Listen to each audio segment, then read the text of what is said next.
Hello mga sis, mayroon tayong client gustong magpa-hair rebond. Antimano yung buhok ng ating client manipis, pero maalsa pa rin yung kanyang hair. Nagpagawa na siya sa iba, ngayon initry niya kung paano sa akin ang mag-hair rebond. So ngayon i-rebond natin ang ating client. So ngayon sa unang application, dito muna tayo nagsisimula parati sa pinakang ilalim ng kanyang batok.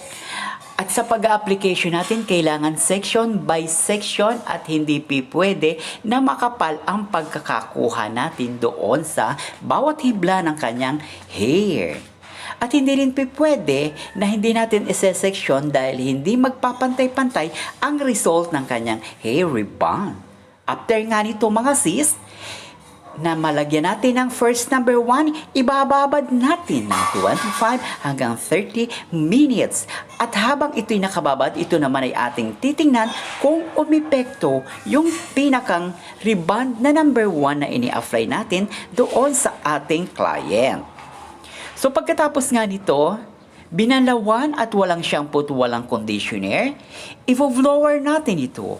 At pagka-blower, kailangan ito ay 100% to you. Para sa ganon, hindi magiging mapangit at kulot-kulot kapag ka ito'y pinalansya natin. Kailangan ito 100%. At sa pagpaplansya natin, ang kailangan ng init ay 250 hanggang 300 degrees. Hindi naman pwede na mas mainit kasi nga ang hair ng ating client ay manipis at dry na rin yung hair niya. So pagkatapos natin magplansya, maglalagay na tayo ngayon ng second neutralizer treatment para ito ay ating ibabad. At sa paglalagay natin, kailangan ito ay section by section. At hindi naman pwede na makapal ang pagkakakuha natin doon sa bawat hibla ng buhok ng ating client. So pagkatapos nating malagyan ng second neutralizer treatment, ibababad natin ng 30 hanggang 35 minutes para sa ganun umepekto yung pinakang second neutralizer. At pagkatapos nating maibabad, ito naman ay binalawan para i-blower natin. At nang sa ganon, makita natin ang result ng kanyang hair rebonding.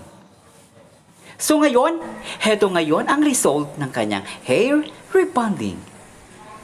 Thank you for watching!